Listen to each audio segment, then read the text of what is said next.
So, Mr. Metcalfe, you're going to be the first. You are the first guest on my podcast here, the Rifleman Podcast. Oh my, oh my. Okay. And you and I had met 6 years ago. Yes, yes, it is.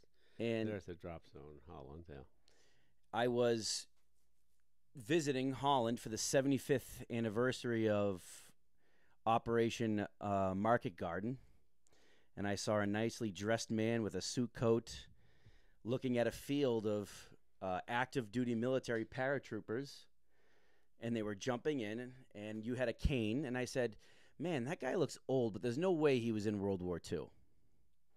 And it turns out you were. You were a member of the 82nd Airborne, 508th Parachute Infantry, Company C. You jumped into Holland on September 17th, combat jump, and fought in the city and in the vicinity of Nijmegen until your capture. You became a prisoner of war for 8 months. And so I welcome you to my little podcast here. And here we are in Arizona. We are in your beautiful studio here where you do paintings, watercolor, all sorts of art. You have a degree in fine art. You taught fine art. And so welcome. And Gene, how old are you now? I'll be 103 next month. 103 next month. Yeah. And how do you feel physically at 103? Not a lot of people are going to listen to a podcast where somebody was 103 years old. Well, you just stay out of range, you'll be okay. And where'd you grow up, Gene? I'm sorry. Where did you grow up? I grew up in northern Illinois, a little college town, DeKalb, and it was a corn country, and it still is, and the people are still there, the ones that are alive, because they love it so much, and that's their home. Why go anywhere else? Huh? And you retired out here in beautiful Fountain Hills, Arizona. Yes. And, obviously, we are 103 years old. God wanted you here for 103 years. Yeah. I gave everyone just a little description of your bio and who you are. Not a lot of people can come back from what you went through, including the guys who were killed in World War II, right? Yeah. We lost over 400,000 of our young boys in that war. Yeah, we lost 5,000 in Nijmegen, And just 82nd. 101st was about the same. They were down the road a ways. Mm-hmm. Yeah. Now, did you always want to be a paratrooper? I knew this was... Well, we didn't always want to be one because we never had them before. We didn't even know what a paratrooper was. There wasn't any.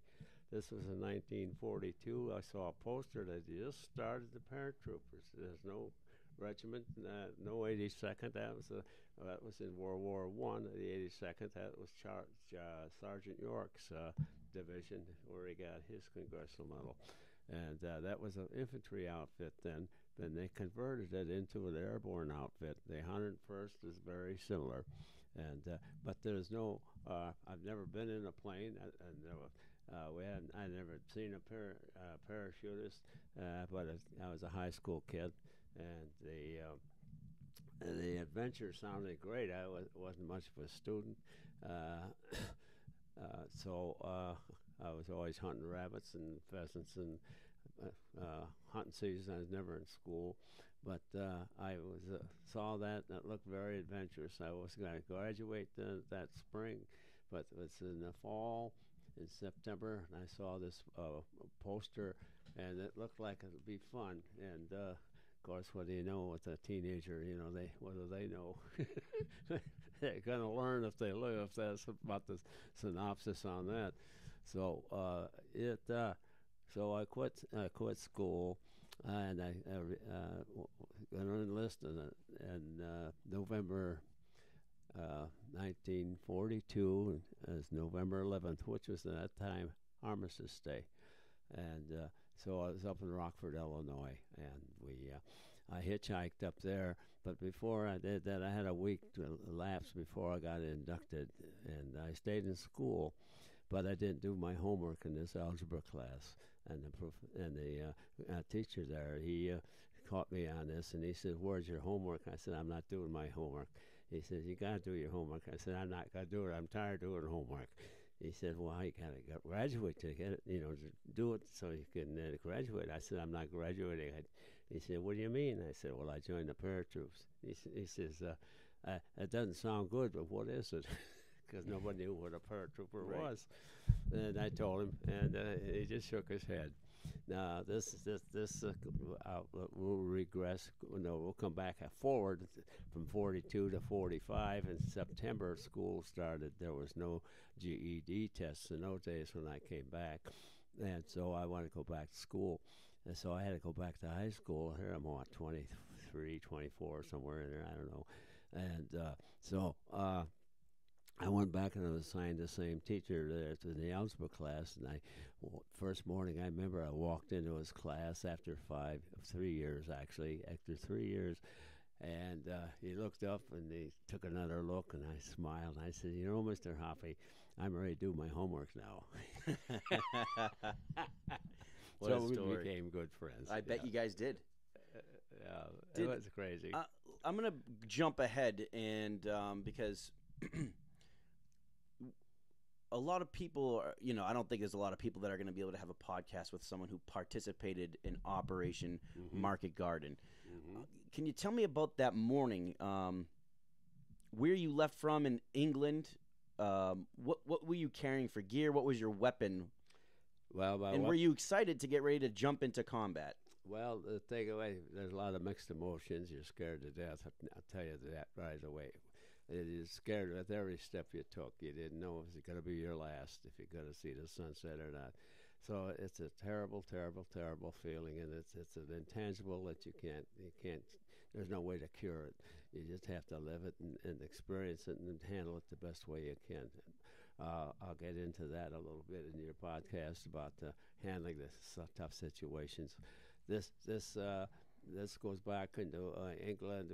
I missed D-Day because I couldn't get off the boat. The boat was in Glasgow, Queen Mary, and we couldn't. We're supposed to be in D-Day, and was already signed the outfit and everything, and we couldn't. They wouldn't open the submarine nets there because they spotted submarines out there, so we couldn't go. We missed it by about a few hours. Fortunately, it probably saved my life anyway.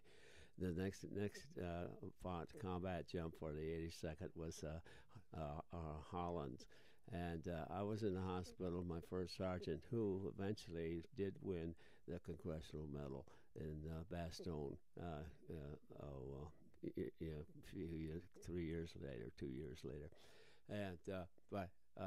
I was in the hospital. I went up that weekend. I got a 3-day pass from the hospital to go up to see my old outfit and the guys. And Sergeant Funk spotted me, and he says, grab a rifle, you're going with us. I said, where are we going? He says, somebody will tell you.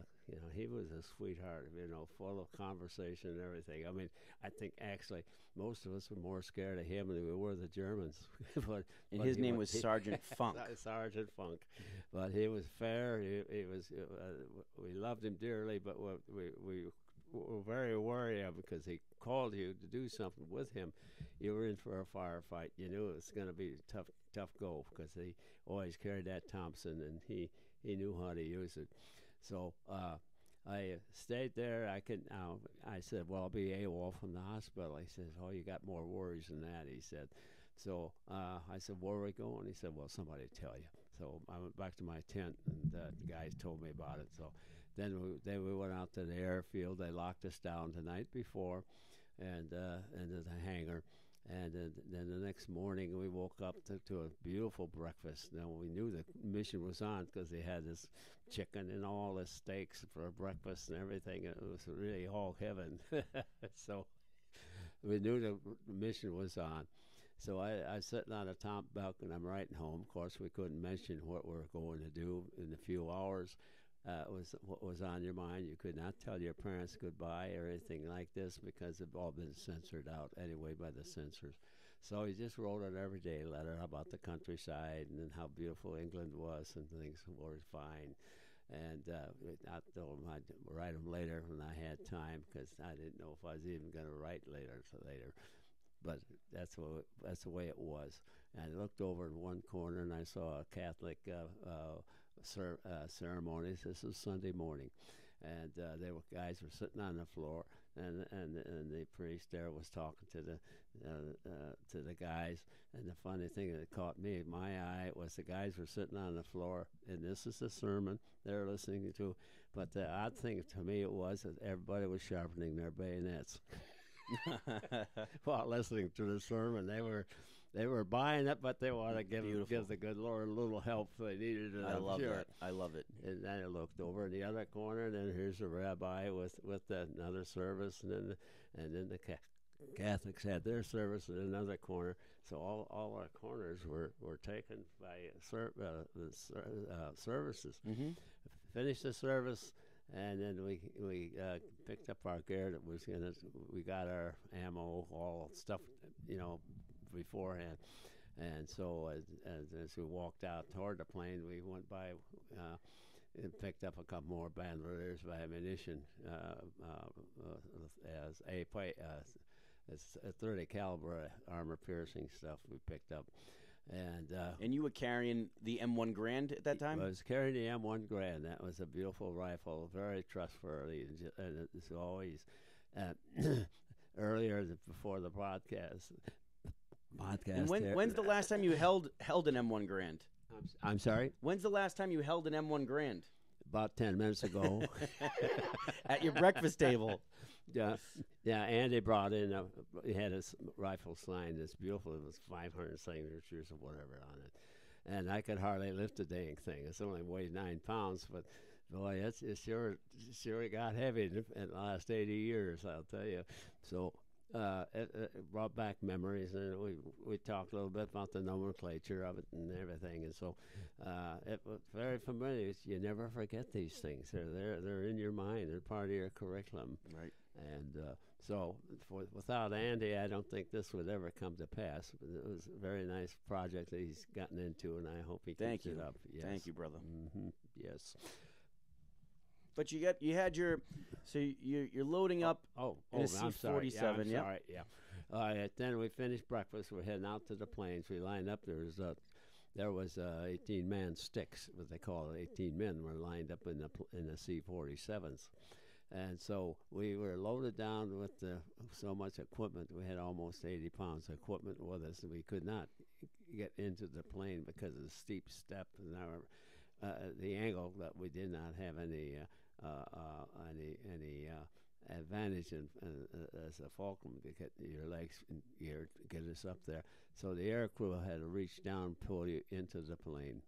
And as I was the last man to jump, because our sergeant put me on point man, the combat patrol. So when we landed in Holland, I was the last man out of the plane, closest to the Richwald Forest, which is about a half a mile, and that was Germany. And we found out later that Himmler was visiting one of his generals there in this forest, because Himmler had a headquarters up in Huner Park, which is in Nijmegen, along the Mosswald River near the bridge we were supposed to take. And his headquarters is in the sunken castle that Charlemagne had built in the 10th, 12th century back then. And Hitler had given Himmler Holland and Norway as gifts. And so Himmler made this Belvedere castle his headquarters during the war for that area. So it eventually wound up in the base of that, but that's a little farther ahead. And so I was closest to the Richwald Forest, and then the thing it was that we had an ACAC position right below us. We were about 800 feet, and we were just coming in. It's a daylight jump in Holland, about 1:25 in the afternoon. And we always watching the red light and the green light by the door. When the red light came on, it meant stand up and hook up. We stood up and hooked our static to a static line with our static line, hooked them together so they'd pull the chute open when we bailed out. Because at 800 feet, you didn't have much time to use a reserve if you needed it. So the lower we were, the less time you were being shot at in the air. So did your aircraft loaded with the paratroopers? Did it get shot at? Was it a bumpy ride? Oh, definitely. We hit the coast. We hit the flak. I remember looking down And so the coastline was out just north of Antwerp there, and so it was going in over southern Arizona, or Arizona, yeah, Netherlands. So flak started hitting us there. That's all flak batteries there. One was setting out in the ocean. The Germans had blown the dikes, and the ocean came in. Right. And there's just rooftops for miles and miles in the lowland. But the Germans have taken advantage of that and put aircraft guns in the attics there, and a collapsible roof, so they looked like a regular house till the formation came over and that collapsed, and they started firing. Well, this is what happened, and it was rocking our plane pretty good. And here's a British Typhoon. It was a British fighter, came right over the top of us and dropped right down below us. We had ringside seats, and he had rockets. That's the first time I'd seen rockets used. And he fired 2 rockets at this place, and it went down and disappeared, and all of a sudden the whole place disappeared as well, smoke and flame. And after that cleared, there was just water. There's nothing left. They took care of that for us. So we had 1,000 aircraft fighters protecting our above us and our flanks. And the 8th Air Force bombing group was coming back from Nijmegen. They bombed Nijmegen, where we were going in that morning for about an hour and a half. And they were coming back to England, just about at the coast. And years later, I ran into one of the navigators was in that formation. They looked down and saw us going in there, and he told me then, he said, "Oh, we felt sorry for you guys going in there." And I said, "Well, that's a switch. We always felt sorry for you guys going out every day," which they did. Yeah, they lost the most guys in World War II, the 8th Air Force. Oh gosh, it was unbelievable. And so, so when do you get the heads up that you're over your DZ or your LZ, your drop zone? I know you said they give you the light, but is there any kind of lead up before that? Oh yes, we had what they call pathfinders. Pathfinders are a special group of paratroopers that were trained to drop in about an hour before into our drop zone with radio equipment and like a sonar type of thing, where it set up a beam for the C-47 pilots to file in from England, so we'd be on the right drop zone. This didn't happen in Normandy because it was a night drop, and guys dropped 40 miles from their objective, which worked in our favor because it's all over the place, and the Germans were disillusioned and thought there was many more of us than we were because we dropped all over the area. So that worked out, but that didn't work because they didn't get set up and everything. And the guys, when they hit the coast, they scattered because it was a night drop. And it was pretty dangerous flying, even in formation, and especially guys were peeling out and so forth. So anyway, this was a daylight drop. And we were going in, and the Pathfinders that I just mentioned were dropped in and out before we did. So they dropped in about 12:20, and they set up their beacons. And we come in at 1:20 and follow the beacons in. And we bailed out. And like I say, the last one, and I could see the ACAC positions there, and the Germans running and all the firing and everything. And you could see that from your parachute or from the door, or the C-47s had windows and had discs in them, and what they were taped in or blown out, one or the other, from the flak and the concussion. Got it. So what we could see, some that weren't taped over, we could see down. Otherwise, we had to look out the door, but we couldn't see down. We could just see the horizon line. That was it, because we couldn't look straight down. And the guy getting on our plane in England, they checked your name off, and then about 4 guys in front of me got into the plane, and his rifle discharged and opened up his leg. His femur was shattered. The medics had him on the floor there. So we had to jump in a pool of blood because of the bleeding this young man had. And before they took him out, it was swashing in the corrugated metal on the floor. Right. So it was very slippery. So that changed the mood real quick. Yeah, I It tried bet. to be, it was really serious. So I went back and sat in my seat, and then we watched the red light, and the red light came on. That meant stand up and hook up. So everybody stood up, and then we checked the chute in front of us and so forth. And like I say, I'm the last man out. And that door was a long way down there, and jump first guy to jump was standing in the door ready to go, and I could see his flashes on his face from flak bursts Wow. from the anti-aircraft, and he never moved. He's like a stone. He just froze in that door. How he could do that, I don't know, but he did. And the green light went on, and that's when you went out. That's meant to go. So we bailed out, and we bailed out as fast as we could. So he wasn't frozen out of scared. He was frozen as discipline. Oh, the discipline. Well, Right. yeah, the discipline is you're scared to death, but you're so well trained, and this is why the government trained us so well, is the fact that you react. Now, this is one of our training deal, jumping, and of course they couldn't emulate combat because it just doesn't happen. So we had to do everything without all the fire and everything, but the training was very basic. So we followed our basic training, and we just went out automatically because it was safer in the air. It wasn't in the plane, actually, because we were pretty low. And I think this plane, I looked back after I bailed out, and it was going down. And there's no smoke, but the bottom of the wings were all hanging down about 4 feet, and wires were hanging down, and it was listening to the left. And it went down behind some trees. And if at that time I didn't see it anymore, but I was looking down and picking up what was going on the ground below me. So Now, where's your? I think a lot of people don't ask this enough, but as you're jumping out of the plane, where is your rifle? Is it strapped to you? Is it behind you? Oh yes, all our equipment on. The last thing you put on was our chest pack, which is a small parachute. It's about 2 foot in diameter, smaller than our backpack was, our main chute. And on top of our set on our chest, and we put it across between our chest and the chute, and we wrapped our arms over the top of it with in the corners of our elbows. It held it to our body.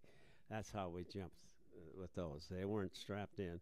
Some guys had carbines with folding stocks. They were in holsters, so they didn't have to worry about that. But the M1 was crossed right between our chest pack and our chest. And we held it in with our arms, folded over. And it's not in a case. You're just holding it. It's a case of holding it. It's in a case. Yeah. Okay. Yeah. So you hit not in a case. No, it's open. Got it.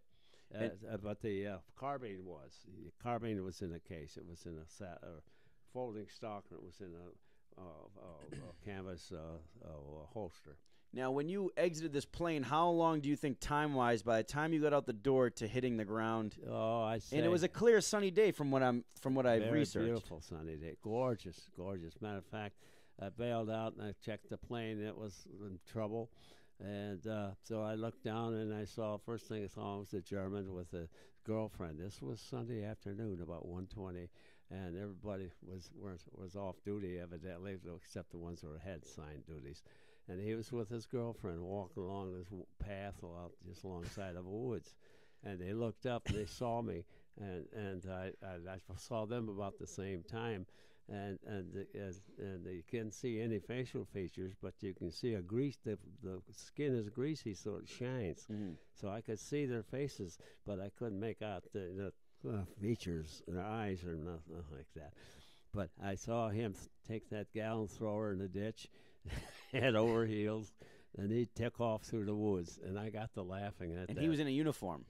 Oh, he was a soldier with a Holland girl. Yeah. And so, and in my head of me was my first sergeant. He was being fired on by a fellow that was in this farmhouse in the upper windows. So I took a few shots at him, and Sergeant had a 40 Thompson 45 slugs that they used. He was firing from a different angle, and I was coming down more direct angle and firing into the house. And And this is the house. This is the house that we dropped. For those who don't know, you and I went back. That we went back to 81 years later, and we went to the house. And that house still had bullet holes all over it. Yeah. And was that the first time in 81 years that you saw that house? Yes. Awesome. Yes. Awesome. Yeah, I've seen this drop zone before, but not from the house. The ground, never from the air. I was there 18 years of war. Took the wife back, and no, never from the air. And they put an addition on the front, and then when we went over, when we pulled up in the yard there, I recognized the house. I recognized where the field, right about 50 yards from where I dropped, and so then I oriented myself in where I was firing down, and the grandson happened to be there. Of course, his grandfather was a young man when he dropped in 80 years before, and they told him about it, and then they went and dug out some of those bullets that I'd fired into the casing of the house or the windowsill and stuff. And the grandson told me about 3 months ago, and because it was responsible for me being over there. And you wanted to put an offer on that house, didn't you? Huh? Did you want to put an offer in on that house? Didn't you want to put an offer in on that house? No, I don't think it was sale. I mean, they've lived there 400 years to begin with. They're not going to sell, of course. Is that what you meant? The offer for the house? Yeah. Well, you could have did. Now I'd like to. You could have did Gene's battlefield tours. Yeah. You could have did Gene's battlefield tours right from that house. You charge people €50. You walk out and you say, "You see that bullet hole? Yeah, that was me." Yeah. End of tour. Andy, you're definitely business minded. I never thought the shortest tour ever. You just say, "You see that bullet hole? Yeah, that was me." With coffee in the roll. Give me €50. Yes. But the grandson said, "Wait a minute, I got something for you." And he went in the house and came out and handed me this bullet. He said, "This is one of your bullets that was fired. We dug out of the casing that had fired 81 years ago." And I still have it here in the studio somewhere around there. And so Gene, when you landed on the ground that day? What's the ground look like? Is there parachutes? Is there anyone dead? Is there Germans? Yes. Well, it was Germans. And you're in a field. Like a target. So I'll tell you the Germans. We ran. Our patrol went into town, and they're making 6 miles away to the bridge, and we were called back often because we SS troops there. We broke off with them, and we had to run all the way back to the drop zone to run the Germans off of the drop zone because our gliders were coming in within an hour, and as the last German was just got run off the drop zone, our gliders came in. That's how close it was. Now, what did you do with your parachute after you landed? You cut the hell out of it. I'll explain and that's something they taught you to do. Yeah, the first time was a daylight jump. Another first was their camouflage chutes. We never seen camouflage chutes. They were silk and they were beautifully camouflaged. So nobody had to tell us to do this. We did this on our own. Every guy that hit the ground was an infantryman. They always dug foxholes, and those foxholes were cold and not very comfortable, but they kept shrapnel out of your body, so that was worth it. And as soon as we hit the ground, I took my knife off my boot. We had them strapped to our boot. I took that out, and I gathered up my shroud lines and cut the shroud lines. And then I cut out about 4 panels out of my chute. These chutes were one-time use because they're all in pieces. Why did they want you to cut those chutes up? Nobody said anything. I mean, this is war. I mean, nobody says bring the tank back. But what was the purpose of cutting up your chutes? So the enemy didn't get a hold of them? No. The purpose of the chute was nylon. Nylon is warm. Mm-hmm. Okay, these cool nights up in Holland in September. It's starting to cool down quite a bit, and we knew winter was coming. We didn't know if we'd be able to pull off the line or not, but it was warm. Number 2, they were camouflaged, and we cut these panels off so we could roll up in these chutes at night, pull them over us, keep warm Got it. and camouflage. Got it. Okay. Two purposes there. Yeah. So every guy that jumped that chute wore a chute afterwards in the foxhole. Perfect. Yeah, that's the reason that was there. And we have some chutes here that the farmers have dug up afterwards, and they're good as the day. They've been in the ground 80 years. Yeah, there's a piece behind you here. There's a piece in front of us. I have pieces. Yeah. When we went back to Holland, all the kids that do the metal detecting were giving us pieces of parachute. Those are some nice relics. Yes. And they're good as the day you jumped them. You can't. They won't. They're not. They're not rotted out. You can pull them. They would not rip. They would still. I don't know. I'd want to jump one again, but at that age. But for 81 years, I mean, they're remarkable. They're great souvenirs, actually. So we cut those off. I was cutting those off, and I looked up, and I'm on the ground, and here comes my first sergeant, and I'm saying to myself, just like I'm talking here now, my God, they gonna ever get rid of this guy? How do you get rid of him? You know, or I'm sitting there cutting my chute up, and he comes running First over. Sergeant Funk. We're in Holland, 2 minutes. Here he comes, and he had something on his mind as I knew it wasn't good, and he's looking over where those ack guns were positioned, and he was keeping an eye on that, and they were still firing because his other planes were still coming in, and so. He said, "Come with me." I said, "Sarge, I can't do that." And he said, "What do you mean you can't?" That's insubordination right there. I says, "You put me on the combat patrol. You put me point man on the combat patrol. If I was just on the patrol, they wouldn't miss me. But a point man, they got to form up on you and go. So where are they going to form up if I'm not there?" So this he couldn't change the order. So he asked me where a couple of my buddies were, and I told him I had no idea, but I knew. I wasn't going to tell them because they were in for a firefight, and matter of fact, one of them did get killed going over there. And but he went over there, and he wiped out those gun emplacements all by himself. He got a Silver Star for that. But the last 5 guys wanted to surrender. My friend told me years later. And that's First Sergeant Funk that did that. First Sergeant Funk. You go into a transition. Now the transition I mentioned earlier in the program here. The transitions or your training is involved. So you come across this situation now with the enemy ack guns were firing at Funk. That killed one of his men there. He just chose some poor kid that he just picked up. And Alred, my buddy, he was with him. They crossed the road, and they got gunned down. The guy got shot through the throat, and they couldn't. They got to the edge of the road, and they couldn't get to him because of the fire. And then that's when Funk went into this transition, as I'm talking about. Yeah. You go from fear to anger. Right. And this anger will get you killed because you do things you wouldn't normally do because you're out. It's like out of a body situation. You've all had that feeling, and so when you do this, you rely that the mind relies on the training to the situation at hand. Correct. Was ack guns before, and it reacted to that, and he just reacted to his the training, and he couldn't tell you what he did because he couldn't, of course, he couldn't remember. There's no recall to the reactions. You and I visited the grave of a young paratrooper who was killed that day. Yes, he was the first boy. And what was his name? Oh, Whitney. I think it was Whitney, something like that.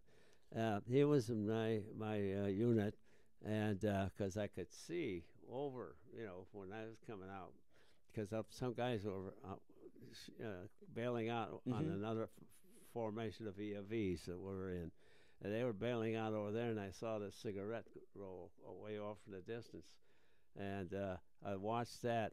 But, of course, you're scared. There's too many things going on. I can remember seeing, maybe the first 50 feet of the descent. The chute wasn't open. The cigarette roll is where your chute is collapsed. The shroud lines are twisted at the base of the canopy, and that twist prevents air from getting into the canopy.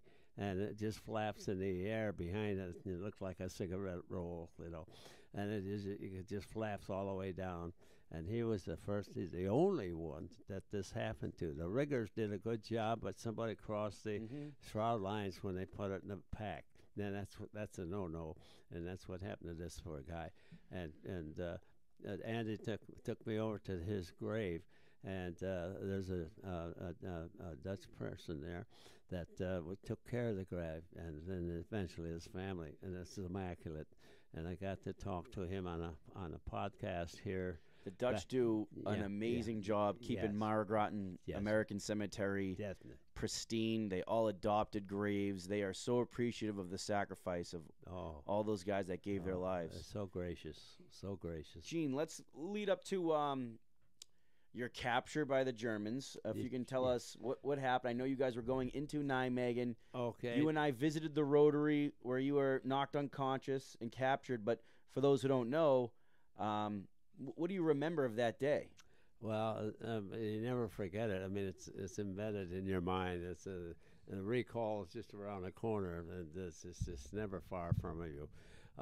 Like I say, we're scared to death. I was scared that morning. I was scared at noon. I was scared that evening.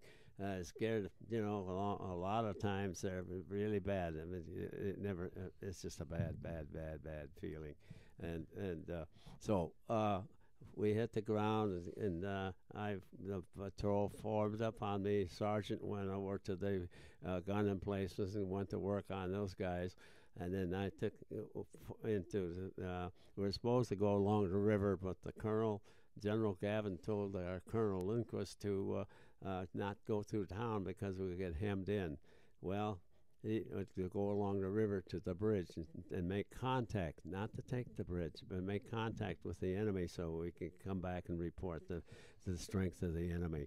That was our sole purpose of the patrol.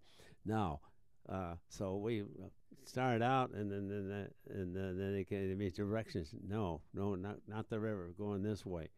So I'm a bunk private. I take orders. So I went to the left, and we ran into a Tiger 12 Panzer, which is about a 70-ton tank. And the lieutenant asked for a bazooka man to take a shot at him.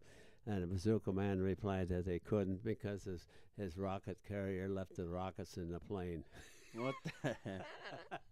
So we had to let that go, fortunately. Yeah. It never saw us as it was below the horizon. It was that could have been his chance to be a hero. Oh, yeah. Who wants that chance? Baloney. I mean, this is for crazies. That didn't appeal to me at all. Yeah, maybe leaving those rockets in there saved his life. No. But then and it went on about so that was a rogue tank, and there was 2 Panzer divisions there, 2 SS divisions, and then one Airborne division. That's being us, and the British had the 1st Airborne Army up there at the British at Arnhem, 14 kilometers down the road from us. They lost 8,000 men on their drop zone. 8,000 men right there. And that's another story I could go in. The Battle of Arnhem was no joke. Yeah, so we get we leave him and then get into the outskirts, and then we pick up a couple of Germans on the way and wanted to surrender. So we took them with us, and so there's nothing they could do with them. Either shoot them or take them with you. So normally we were orders not to take prisoners for 3 days because no place to take them. But that order is a tough one, just to shoot a man, Sure. But nobody did. So they took them with us, and they were harmless anyway because we disarmed them and everything. So they weren't radicals. They weren't Nazis. They were Wehrmacht. Wehrmacht is a regular army, so they're regular soldiers, regular people, regular guys. Anyway, I don't know what happened to them because I never finished the patrol. So we go on in, and then the Dutch people come out from their homes. Now we're in the suburbs of Nijmegen, which is a town of about 50,000 population at that time, and we're in 4 or 5 blocks inside from the river in town, where we should never have gone. General Gavin told our colonel not to go there, but he did, and so. these people came out. I want to tell you right now that the Holland people are so gracious, even today. Even today, they're just so gracious and Yes, they thankful are. We for love their them. for their liberty. They call you as a Mhm. liberator. Even today, they call you a liberator. Now, In the Uh, respect they have, even just from the modern day veterans. Oh, the respect. They're just so much nice. I wish Uh, we could have Veterans Day, Memorial Day services like the way they do their Oh. commemorations over there. Yeah, definitely. Andy, they're the only people, and I tell them this too. I want them to know. I said, you folks were the only people that ever came out from your homes, Mhm. risking your lives to give us some cheese or some bread or some food that we might think we might want, because Right. we were well fed. We didn't need it. These were prisoners for 5 years. They had nothing. Right. What they had, they were offering to. Yes, I've heard that about the Italians, Yeah. the Belgians, the Dutch. They just really cared about those Allied troops. Yeah, yes, they did. And that was how much we appreciated them. But get back into your homes. Get back. There's Germans all over this place. Mhm. Get back into your homes. Get into your basements. Get secure as you can. Don't come out for anything. Just stay. And they were so thankful and so grateful. And it's just overrun with emotions. And these people, it was heartwarming and bringing a tear to your eyes even thinking about these people, even today. And I could tell you stories about where I was captured. The Germans went around to houses in this roundabout, took out the families, shot their parents right there. And these two men were 80, about 90 years old at the time. I met them a couple months ago. Right. And they wanted to tell me their story. Now, what was the name of that rotary? So you're doing a foot patrol into Nijmegen, and you get to that roundabout, that rotary, Kaiser something. Kaiser Wilhelm something. Kaiser Wilhelm Rotary or Circle. We call them rotaries in America. The roundabouts, incidentally, are not like ours. And if I'm not mistaken, they're the blocks. Germans showed up in force, right? 10th SS? Yes, And they had anti-aircraft guns on the back of trucks firing at you guys, right? Well, we ran into them as before the battle. The 10th SS Division just crossed the river, the bridge, and came into this roundabout, and just coming out the backside. We was on that road coming into the roundabout. The first truck came right up to where I was behind an elm tree, and stopped, and he was firing a 20 millimeter down the road, and I pressed the trigger, and the whole damn truck went up. And I thought, my God, he's APM on something. But later I found out there was another patrol that wasn't supposed to be there, fired a bazooka and hit that truck at the same time I fired. I thought, boy, what powerful weapon this is. Yeah. But then there's three of them. We annihilated those guys. And then more SS, but these are the forward elements of the SS. And they were in the backs of the trucks. And I won't go into the details. And we eliminated those and got into the roundabout. And then we got overrun. The guys pulled out. I got hit with an 88 shell. And I was later unconscious. And the German medics picked me up, took me into the Kuhner Castle there, and was where the guard says, "Das Herr Himmler," and he was sitting across the table from me, and they had a map on the tabletop, and three big red circles where the 101st had dropped, and where the 82nd had dropped, and where the British had ate there. So, Gene, let me pause you for a second because I think this part's important. You guys get into a firefight, you're knocked out, 88 shell blows you up, knocks you out. I believe you told me it was a German medic that picked you up. Yes, German medics picked me up. Yeah, and I think that's important to know sometimes when we talk about this stuff, that not always the Germans were these bad guys that came up and executed these guys you. Are very compassionate, very caring. Now, you got to realize there's an intangible between combat troops. I don't care who we are, German, American, Italian, Indian, anybody. It goes through the same trauma that you go through, and it is trauma, and so it's an intangible. So I am no longer a threat to them. My weapons have been taken care of. I had no weapons, so I'm just another guy to them, and they offered you some of their bread. They often stand around talking with you and showing you pictures. I don't care who you are or whatever, any combat troops, enemies or friends. It's the same. There's no line. I mean, except for this one little guy was out of his mind, came running up to me, and I noticed the Germans were backing off from me, and he pointed a rifle right in my forehead. I could see the rifling, and he was yelling incoherently. Of course, I didn't understand German that well, but I couldn't understand. He was just out of his mind. And I'm thinking, just like it was in this podcast, like I'm saying right now, this is my exact thoughts. Well, this is where it ends. I'm not getting home. Those were my exact thoughts 80 years ago. And all I had to do was twitch that trigger, and I'm gone in history. But an officer came, batted his rifle away, chewed him out, and took me prisoner, and they wanted me for interrogation. And they took me down into the sunken castle where the Himmler was there. So do you ever have anyone doubt that you met Himmler? Do people ever doubt that? No doubts about it, because we located him after the book came out. We weren't sure where it was. The people there that worked there said he was there. All the people we ever talked with verified this, except there's one colonel in our army doubted it, and they were listening to him. Right. He wasn't even there, and he was saying, "Oh, he wasn't there." Well, where was he? He couldn't say. But we got the documents, we got his diary, we got everything, and where I dropped it, the Richwald Forest, that afternoon, he was in this Richwald Forest where I dropped. Right. Probably within a mile from where I had someone in Holland tell me that it was a guy pretending to be Himmler.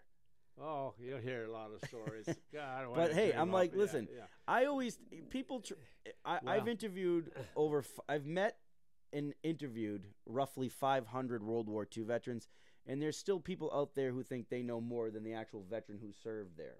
So I never question stories, and but I mean, Himmler's a big name to drop of someone who met him, you know. So I always was curious if you had anyone that ever doubted it. I've always claimed, I didn't say he was Hitler. I always claimed, because I'm just like you. This German soldier, one of his picked men, his division. Yeah. And he's one of his bodyguards. Yeah. Because he and his buddy was standing across this desk from him. Yeah. And it was just, from here 2 feet, 3 feet away. Right. He didn't speak English, and he had the cruelest eyes I've ever seen. But this German, twice he nudged me with his Schmeisser, was a machine pistol, and he nodded to Himmler. He says, "Das Herr Himmler, das Herr Himmler," very proud. Right. Why would he tell me this? It didn't mean anything to me or anything else. Sure. And he made sure I knew who he was, and I'm going to what he told me, and I've always maintained that. And but since I have the confirmation it was him, and he had an interpreter. He talked to the interpreter. I believe to this day he understood more. You always, when you're in a foreign language, you understand more than you can speak, of course. So what I'm thinking we should do, Gene, another business opportunity. We take a piece of bubble gum, we chew it, we say this is the Himmler's bubble gum that he gave you, and we put it on eBay and see how much we can get for it. Well, I heard a similar axiom here that yes, if you get a box stand on the corner, start preaching, you're going to have followers. Stand around. That's of course. But that's important to know. And yes. What I would like to go into is you were taken originally to a Stalag, and for those who don't know what a Stalag is, it's a German prison. Yeah, you went to a Stalag 11A. No, it was 12A. Excuse me, 12A. That's okay. Stalag Stalag 12A. It was an interrogation campus in Limburg, Germany, or Holland. I thought it was Germany, but it's Limburg, Holland. And the Germans had set up this Stalag in Holland there, and all the soldiers on the Western Front were sent there. All airmen and infantrymen, everybody went there to be interrogated, plus issued dog tags and bug shots, and sent to prearranged stalags around Austria and Germany for the duration of the war. Airmen had the Luftwaffe Hermann Goring was in charge of that, and that was the airport that was separate than the infantry and the army. And the infantry and army officers never worked, and uncoms never worked. But I was sent to a neighbor camp because I wasn't either one. So I went to a labor camp outside of Munich, Germany. And that was 7A? Or 7A, Stalag 7A. Stalag 7A. Moosburg, yeah. And, I've talked to ex-prisoners of war. A lot of guys sometimes were stuck in the camps and starved, whatever. Everyone has camp stories. I've met guys who were ditched. The Germans found out that they were highwaymen or road workers back home, so they sent them out to work on roads around Germany. In your case, I believe you were sent to a farm in Munich. Yes, I was a farmer. DeKalb was a farming community, and I worked. Now, why did they put you in a farming community? Were you a farmer back home? Well, when I delegated, they put down your occupation. Got it. And the guys put down chefs, of course, being in the kitchen, of course, for the food, or burgermeisters. And can you imagine a 22-year-old burgermeister? What the heck's a burgermeister? It takes years, but there's 22 telling the Germans he's a burgermeister. What's a burgermeister? They look at him and What laugh. is a burgermeister? I don't even know what that is. He's a brewmaster. It takes years to be the master. Of brewing beer? These guys are 22. Yeah. They aren't even wet behind the ears. So they got to drink while they were in captivity. Yeah. But a farmer, I did. I worked on a farm, milk cows and stuff, because I lived in town, but all my high school friends were farm boys, and they had farms that had pheasants and rabbits on it, and I could go there for race and hunt. So I would maintain a good rapport with these kids and buddies of mine. And matter of fact, I had one that was killed in Holland. It was an infantryman. I'll give you an example of the kind of people we're dealing with. He was a bazooka man. I found this from his family, and they brought him back. They have a memorial in this town for him. And he was fired at this tank, and he missed it. And of course, when you fire a bazooka, there's the reaction is a flame out in the back of the tube. It's a flame, and it gives away your position because it gets spotted. These tankers, the German tankers, spotted him, and they drove the tank up to his hole and set one track over the top of his hole, and then they spun around and drove him, killed him, drove him down into the ground. And that's the kind of people we're dealing with. Here's a nice farm kid. You just, no, he should never have died that way. Of course, no way. It's just another story. But so it's 7A, or was it 7B? I always forget. 7A. 7A. So when you were dished out to be a farmer, you were doing stuff like grinding up the soil. Were you working with horses, bulls, anything like that? And you did really farm labor, milk cows every morning. Did you have to go back at nighttime? Did you have to go back to 7A? No, before the war was over, because the German guards come out and picked me up to. So where did you sleep daily? Well, at the farm. First night they took me out there to a place called Reichenhoslau, was along the river there outside of Prague in Czechoslovakia, and it's right in the mountains. There's no plane. I never saw one plane during the rest of the war, except one 51 had extra tanks on it. That's another story. But this was a path going back there. Reichenhoslau was a baron that lived in about the 14th, 15th century. Built this castle, and they had the castle grounds. They had a wall around this, and they put little casitas around the outside of the wall. And these casitas became the homes for the farm laborers, sharecroppers, you might say. And so Schwarniggers was one of these farmers. They notified the Stalag, which is the labor camp, that they needed a laborer for their help them with the chores. So they come in that one night. Were you the only one? Were you the only one that got sent out there, or were there other guys? Yes. You were the only one. Yeah, because they only needed one guy, and so the Germans we knew Germans had plants in our Stalag of spies, so to speak. And so we had to be careful what you said, like everybody else. So One, some the guards would come in periodically and call out a name to go on Arbeiten detail, which is a work detail. Be ready in the morning, and so you didn't have anything to pack, so you just picked up and left, you Right. know, because you had no clothing. You wore the same clothes for a year. The clothes rotten off of you. No bath for a year. Can you imagine? Full of lice, sores, sickness, dysentery. You name it, we had it. Did you see anyone get beat up by guards or anything like that? Oh yeah, yeah, that happens. Yeah, for no reason. That's what we always remember. They suspected something, that they beat it out of you. You know. Now, you remember when you were at 7B, you said that the Russian camp was across from you guys, and they kept. Tell me about the story about how they were trying to get extra rations with their. Oh yeah, there's a lot of humor. Some people call it sick humor, but it's still humor, and that's the greatest therapy for anybody. is Absolutely. Humor.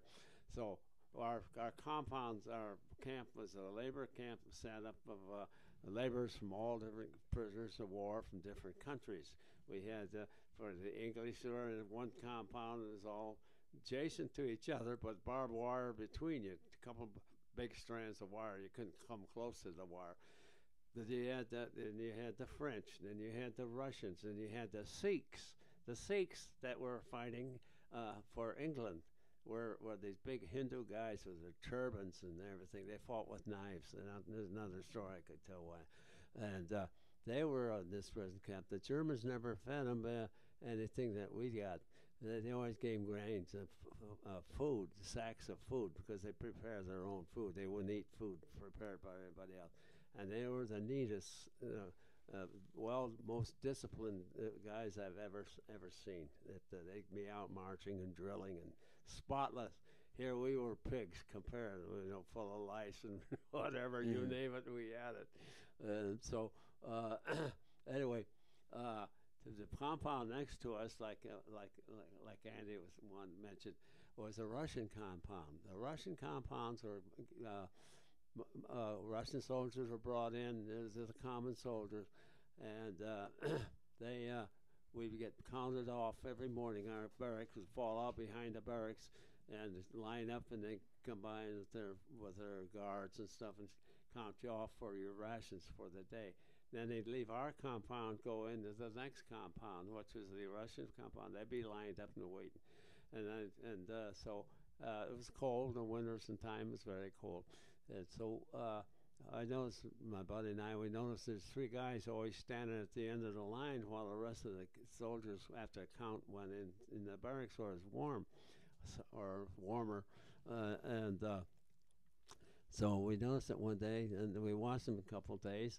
And about the third day, we was watching the guards come around, and he was counting. He goes, "Nice, wise, right?" And he gets about the third one, and he stops. We couldn't hear what he was saying because it was too far away. And they backed up. They could see what was going on. And to these three soldiers. And the two soldiers on either side of this one soldier, they separated. They step away, and the center soldier just fell straight forward, stiff as a board, onto the ground and bounced a couple times. And he'd been dead. It turned out he'd been dead for about a week. They're starting to turn color, and of course the cold weather kept him Right. kept him around a little longer. These two buddies were holding him up to get a nose count so they could get his rations. But this German got ticked off. I mean, You got to do what you got to do. So they were holding. They were still. It was Weekend at Bernie's. Weekend at Bernie's was a movie, and basically they were just keeping his carcass around to get his rations. So let's bring it. We'll end it with your liberation and how were you liberated? What had happened? Who found you? Who broke through the camp? The Russians were coming in very fast from the east. They're getting into Prague, and they got just about to Prague. And I woke up one morning. There was a guard there at the Schwaner's home, and they said, "Yeah, Mom Schwaner had some packed for me with food and socks and stuff." And they had a son there. It was a Luftwaffe pilot on the Eastern Front, which was fighting in Russia. And he was killed while I was there. I slept in his room, wore his clothes, wore the Dutch shoes in the barnyard. That's what those Dutch shoes are for. But you had to shuffle with them. They would not bend because they're wood. and Ma Swaniger knitted me some nice thick socks that I could wear, and of course my instep, and then that's the way I learned to walk with those dust shoes. Anyway, everything that he had, I'd sleep in his bed, wearing his clothes, and I was just like another son for him. I had on Easter eggs and stuff like that. Did you ever try to find him after the war? No, I went back to 18 years afterwards. I went back with my wife, but we never got back. That was way across on the other side of Austria. Yeah, It's down in right adjacent to Czechoslovakia. It's down below in the. Well, we should go there and see who's. Maybe his grandkids are living in that farm now. They didn't have any children, so they wouldn't be there. There wasn't any guys there. These other four casitas, but they worked there. And they had a brewery there, and then every Sunday afternoon, there was the sisters of these young men that were gone that were still home there, and every Sunday afternoon, I didn't have any guards or anything out there. Where was I going to go to begin with? I had it made. So, yeah. And I had brains enough to know that. And Sunday afternoon, everybody was getting together, and they had a gazebo there, and they bring out these guys played instruments like accordion and tuba and stuff. So they play polkas. So Gene was dancing polkas every Sunday afternoon with all the Frauleins there. Oh, man. Living the life of Riley, and I'm thinking about my parents. Wondering about poor Gene, and my buddies thinking, poor Gene, rotting away in a prison camp. Yeah, it's certainly that detail is certainly different than some of the other prisoners of war I talked to. So, but hey, you're lucky, brother. You're lucky, and they all would have been doing that same thing if they could too. With the luck of the draw. So how did you find? So when did the Americans come, or who liberated you per se? Patton came through our area, and Patton himself, outside of Munich, there below Dachau. We were just below Dachau, and that was a notorious prison camp. And actually, is a saying that the guards used to tell the inmates there that they said the only way you're getting out of here is up through the chimney. And that was a lot of the truth. The guards that come in that we knew had or spies that picked out the Jewish surnames of these kids that were Jewish, and the guard would come in and say Arbeiten detail, be ready in the morning. They come pick them up, and you never see them again. So they took you from the farm. They brought you back to 7A, Stalag 7A, and that's where you were when Patton came through. Patton himself? Yeah. Well, Patton himself. I met Patton. It was more of a one-sided conversation. He blew off the front gate of our Stalag and killed our colonel there. His machine gun off from a Sherman off the tank, 50 caliber off the machine gun tower, and he was a SS colonel, but everybody loved him. Now you say he's an SS colonel. How could you love him? He did. So Patton had him killed. Oh no! Yeah, he was killed during the battle. Patton wasn't even there. The tanks killed him. Oh, okay. Patton showed up the next day. Got it. And he wasn't there at the front. So they stayed to defend the prison camp. The SS colonel stayed to defend the prison camp. Yeah, he was the commander. I'm surprised he didn't just surrender. No, it wasn't his duty. I mean, this devoted to duty. Imagine men like this. Yeah. Yes, they're very devoted, very, very devoted. They had nothing else. Where else were they going to go? What else would they do? So anyway, we invited him to come and stay in our barracks when the shells were started coming down the road, the streets. Then he refused. He came through Christmas time, wished us Merry Christmas.